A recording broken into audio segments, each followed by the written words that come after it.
Hi, I'm Mike Mulligan. I live in Hinsdale, New Hampshire.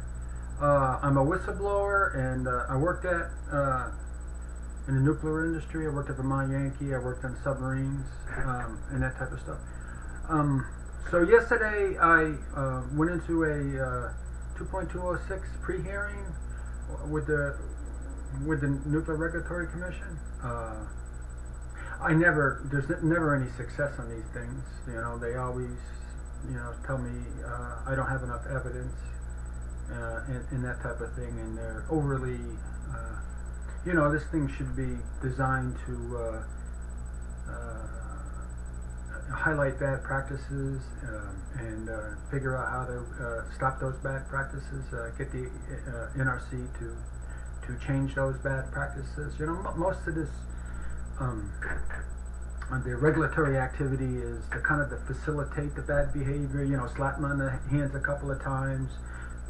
Maybe if they're bad enough, they, pops up into the media and stuff like that. But, it really doesn't, there's no high consequence to a plant like Pilgrim pays for bad behavior. And it's really just wrecking the industry. So, the petition process is basically, it's an evidence-based thing. It's like a pseudo legal thing where it's all legal on their side. I got to meet a whole bunch of legal requirements and triplicate proof on my side. They can they can debase me and treat me poorly and break all the rules in the book and stuff like that, and there's they never pay a price for bad behavior. So that's the gist of what the 2.206 process is. I've never been successful. I've always wanted. I always gone into these things saying, I need more evidence. In order for me to fight you in a court proceeding or something like that, I have to have access to information, as Vermont Yankee does, and I believe in a court system where a judge or an independent body, that defines right or wrong and makes a judgment, so this is just a sham, 2.206. The best I can get is things in writing. That's how it. That's what I was going into yesterday.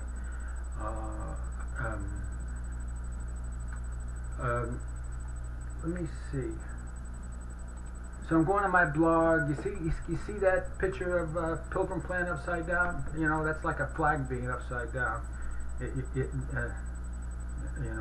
the state of safety of Pilgrim. It's like a national flag being flown upside down. It's a sign of extreme distress. So, a couple days ago, I, reminded them I wanted requested that the agency provide me with some FaceTime with the NRC inspectors and the regional guys that talk about what's going on at Pilgrim, and they won't answer me. They won't answer me now because a lot of stuff. I'm a transparency fanatic. I make everything I do as transparent as possible, and I expect everybody around me to behave in a transparent manner and stuff. And some of these emails that they get into, I put them on the I put them on the internet, and I don't think they have when these guys talk to me, they're talking to the public. They don't have a right to privacy when they're talking to me. They should be as honest as they can, and if I want to put their emails, because when I put them on, it's usually to embarrass them. They're saying something silly or inappropriate or that type of thing, and so anyways, I asked them. I got their emails, these guys' emails. They should be held accountable. If they send me an email and it doesn't sound right, or it sounds like they're misusing the public, or they're misusing their position and stuff, they should be held accountable. They should be made transparent. You should see all their behaviors, and not just the pretty boy face and the nice language, but everything underneath it. Following the rules, not following the rules, living and conniving and all that sort of stuff. You should be able to see everything. And then that allows you to make your judgment, and then you interact with your politicians and the media in order to get these people to change. So I made a request to, I was kind of being a little snitty, basically informing them that you should have provided me FaceTime with the inspectors, and when we would have talked a little bit of these over these issues technically and stuff, but they don't want to talk and stuff. And to sum up what the issue is, back in 2011, in the beginning of 2011, or in the spring of 2011, they had before that they had bad safety relief valves. There a lot of trouble, a lot of maintenance. Poor design, so they had maintenance issues and stuff like that. So they replaced them with 4 new relief valves, safety relief valves. And these safety relief valves, I mean, if you knew, if you had any experience operating a boiling water reactor, they're very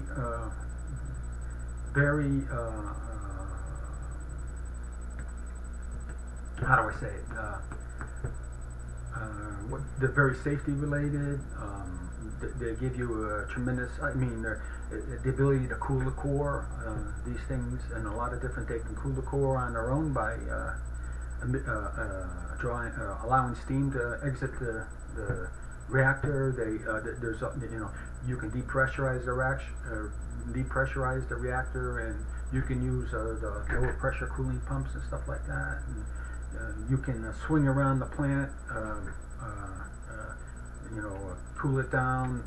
If you have pumps, like the feed pumps or whatever, and you can use those valves in conjunction with RICC, HIPC, and that type of stuff, and you can control the cool down rate. And so safety-wise, it's an invaluable tool to a reactor operator.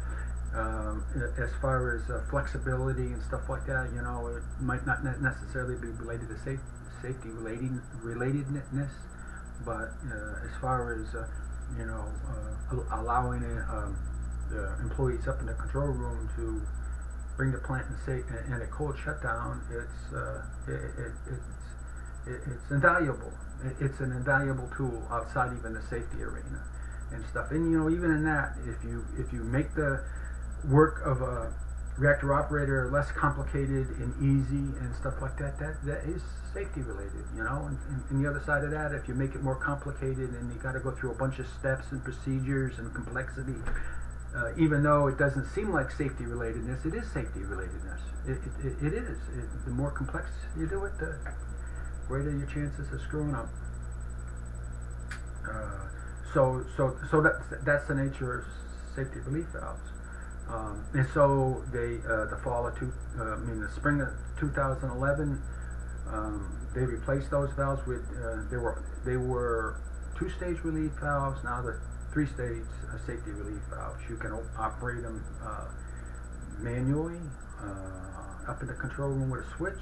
They have an automatic function. They have if the pressure goes up too much in their core, they'll open on their own accord. You can go into the reactor building and hook them up to hook up the solenoid valve to a outside power source, and you can bypass the whole shebang and open them up in the control in the reactor building and stuff. That's how important they are. So they replaced them, and then within a year's time, one of the new valves started leaking, and it leaked bad enough they eventually had to shut down, and they shut down and replaced them within a 2 or 3 day outage, shutdown, and they started right back up.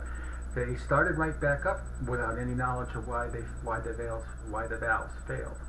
When they finally came around, of course after that,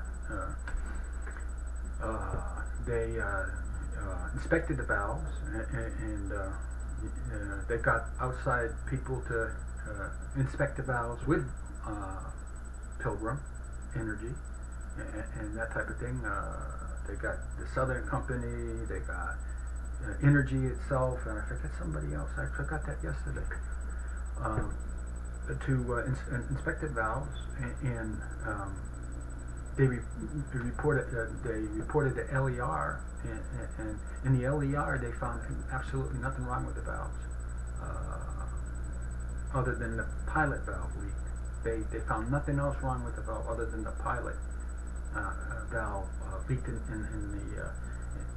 the SRV valves. And again, we don't know the nature of the inspection process. I've told you that LERs, the first renditions, especially if there's a ongoing operational issue, they're not sure why it failed, or they are sure why it failed, and they want to maintain the option of operability, glue it back together again, and see if they can get it into the outage type of thing, and stuff like that. So they're always thinking about that as far as what information they give out in the LER. It's not awfully truthful. It's usually gained so that they have an agenda. They're sold to support a agenda. In other words, they want to keep operating with bad valves. Then they bring all these guys to do the inspection, and they give it the golden seal of approval. The valve is there was no operability issue with the valve, and so then so it failed within a year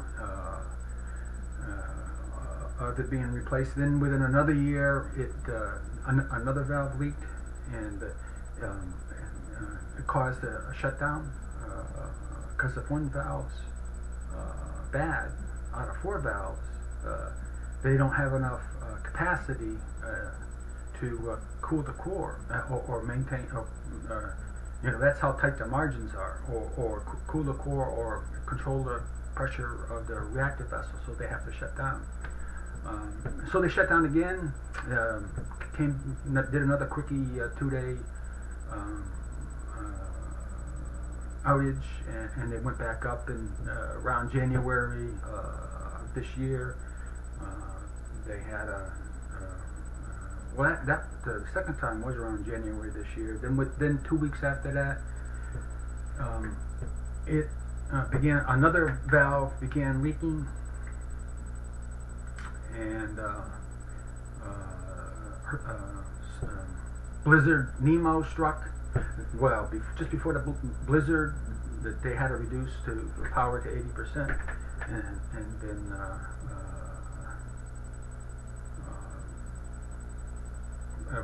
they had to and then while they were deciding what they were going to do with the valve, blizzard Nemo struck and tripped the plant, and then they had a week's outage, and that type of thing.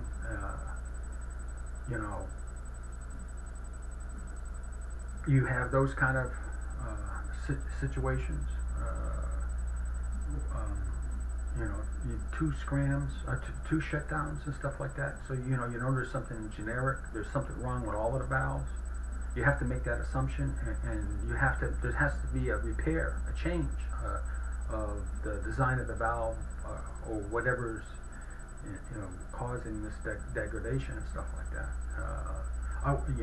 You should never allow the plant to knowingly be started up to knowing that there's a poor design with these valves, defect of the design, or maybe wrong type of metal, or whatever it is,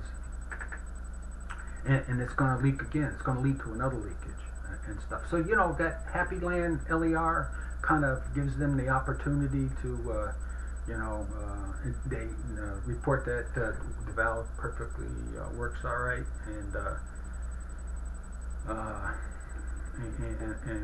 so after this Nemo, they started up, and within a week or two, it started leaking again, and they reduced power to 94%, and then another 2 weeks after that, basically, they reduced the power to 84, 85, 86%, probably because there was another leak. And as I've talked about in the past, you know, there's 4 valves. Out of the first 3 leaks,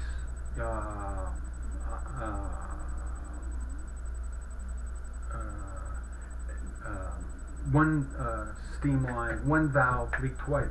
So we have no idea which valve, is it a new valve, is it an old valve, is it a, you know, the first time they went down the power to 94%, was that the same valve? Was that the same valve that they just got done repairing and replacing? And you know, you just don't know which valve is leaked. They've got this big secrecy deal over it that they're not disclosing why the valves are leaking and stuff. And then the time it went to 94%, you don't know if it's the same valve that's leaked that got worse, or is another valve that's leaking, and so you got 2 valves at the same time that are leaking. Yeah, it's a mess, and you really don't understand. Nobody understands. There's been 4 leaks and that type of thing, and or more, and nobody really knows what's going on except energy and possibly the NRC. They had so that kind of sets it up. And so yesterday I went into it, and usually they go through my petition, and then a little bit, you know, what are the actions I want, and then they explain the 2.20 process. Then they explain, you know, they say that the meeting's an hour, and you'll have 45 minutes to talk, and so it's all kind of set in a framework, you know, boundaries and stuff like that. And according to the directives, I get to choose what I want to say. You know, if I mean, that's the privilege that the 2.206 process gives me, is who am I talking to, type of thing. Am I talking to the agency to get them to technically enforce a rule or a law or something like that, or am I talking to the public out at large? You know, it gives it's that 2.206 process is designed to be more broader than the discussion with the NRC itself. So it says I get the opportunity to choose my own words and my own explanations and stuff, as long as I'm, you know, kind of stay on the issue at hand. You know, if I want to give everybody a technical, you know, discussion on more, there's events out in the industry that you need to be aware of, that, you know, that is related to what's going on at Pilgrim. That's my prerogative, and the NRC really doesn't have. You know, they need to sit through that 45 minutes and listen to me, and maybe I might, you know, change a heart or two and stuff. So when I got into the 2.206 process, within the first 5 minutes, probably the first 2 minutes, the petition manager, I think it was Guzman, you know, he interrupts me, and he says, I don't see how this is related to Pilgrim, and he, you know, asked me to stick to the technical issues and stuff like that. He didn't have a right to do that, according to the directives or anything like that. He didn't have a right to make me try and influence me into my direction that I want the discussion to go, and that type of thing. And more to the point, you know, these guys have done this a lot, And we all have done this a lot, and you can hear the emotions of the discussion, people talking and stuff like that, but that doesn't get they have a transcript, they record the conversation we all have, and it goes into a transcript, and it gets written down and stuff like that. Well, those words don't, those written words don't carry any emotions and stuff like that. So all the players know that. You go into that and you listen to somebody talk or listen to me talk, and then you read those written words. The emotions don't show in the written words. And I know that sometimes I sound kind of bad and stuff like that. And then I read the written words. I still don't sound that great, but the written words are a lot more cleaner than some of my regular sentences and stuff. So we all know that, and so I'm just saying, when you listen to this guy's emotional context of him talking to me and disrupting me and stuff like that, it was contemptuous of me, disrespectful, and kind of like you're really wasting my time and all that sort of stuff. And 2.206 process is supposed to be bigger than that. It's supposed to be a platform bigger than that. And they might listen to 3 worthless 2.206s, but that one 2.206 that changes something or stops an accident and stuff like that is important. So you might want to listen to 10 bad 2.206s or 100 bad 2.206s and catch that one important one. And that should be the bigger picture of the 2.206 process. So he kind of talked to me kind of contemptuously the first time, within the first 2 minutes of it, and then he talked about later on. He interrupted me a few more times. He talked later on about, well, I got a meeting 10 minutes after this is done with, and I don't want to be late and stuff. That was like a half hour into it, and I got 45 minutes. It was probably 20 minutes into it, and I got 40 minutes to say what I want to say and stuff. And so it wasn't really designed to hurry me up or anything. It was it was designed to get me spun up and to divert my attention to responding to his sarcasm and his disruption tactics instead of what I wanted to say and that type of thing. As far as the meeting at the end, these guys are pretty smart, and I think that honestly, I think that was a tool for them to just use in this thing to again intimidate me and to rush me and to divert me off my track, type of thing. And did he have a meeting? I don't think he had a meeting. I think he was rushing off to lunch. Did he? And these guys are smart enough that if they knew they had an agenda, they were going to play with me when I was in there. As far as trying to intimidate me and censor me, my discussion and stuff like that. They're smart enough. They're government employees. They're smart enough to schedule a conflicting event 10 minutes after the meeting, so that when they flung out that excuse during the thing with me and trying to get my goat and stuff like that, they could be covered if there was another investigation. So you know what I'm saying? You don't know. These guys are that smart that they know how to cover the tracks and that thing. Luckily I recorded it, and it's on the internet. It's on my blog, the Poplarville Town Hall. Of course, you're going to be looking at it on that. I've run into this many years ago. This kind of goating you, when you're in a 2.206. They think we're all long hairs and we smell, and we don't know what we're talking about, and we're just a sickness upon the land, and that type of things, and they're contemptuous. You can hear it. You can hear it in their voices that they don't understand the public involvement along with this. They're arrogant, and I've run into this 3 or 4 years ago, that kind of stuff, and it disappeared, and it's just come back. It came back yesterday. This kind of business. So that is, the 2.206 that I had yesterday. I wanted to explain that, I don't know what's going on with Pilgrim. Why they're changing their tune with me and trying to disrupt my message.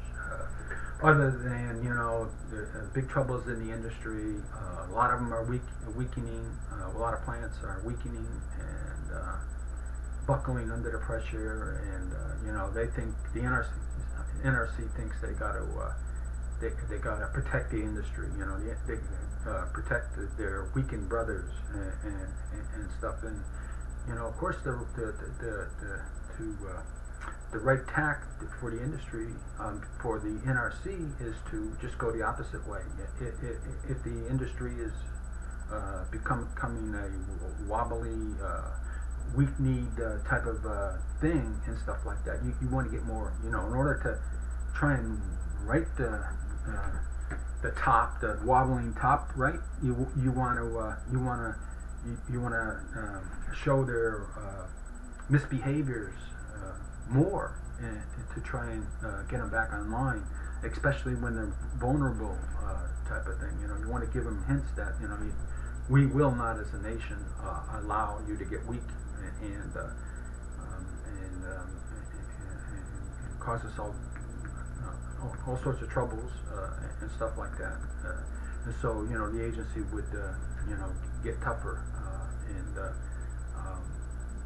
and demonstrate to all of the utilities that we will not tolerate you beginning to become weak, and we would want you, if you're starting to get weak and you can't fulfill your safety responsibilities, just shut down. That's all you got to do, is just shut down, and not risk the public or risk further damaging your brothers that are surviving pretty handsomely and pretty responsibly. There's a lot of plants out there that staying out of the limelight, and they're you want to punish those guys, right, and stuff. And so you want to protect those guys by being tougher on the guys that are weak and outliners and are becoming a disgrace to the industry. And one more thing, this has gone on longer than I thought. When you bring on new valves, I've talked about vendor problems and stuff like that. Is it a safety issue? The NRC is spinning this as like it's no safety issue and stuff like that. Let me tell you something. It's a nuclear power plant with a tremendous. It could have tremendous influences over the local community and the nation at large and stuff like that. Just that idea that they've purchased new SRV valves and they're unstable and they're continually leaking and stuff like that. It really doesn't show well for energy and Pilgrim Station. It shows that they're becoming dangerous. They're throwing on poorly designed and manufactured components, and then they're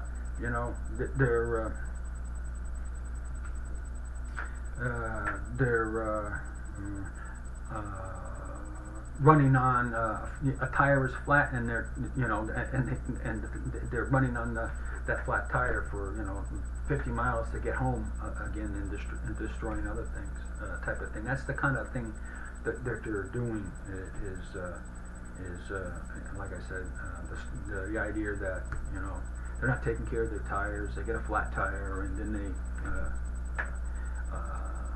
they don't change it. They run on a flat tire for 50 miles and get to their gas station and repair it and stuff. And you know that if a person starts doing that, he's irresponsible, and he's wasting a lot of resources and damaging a lot of his rim and other components. And you just know that that kind of behavior is kind of crazy, right?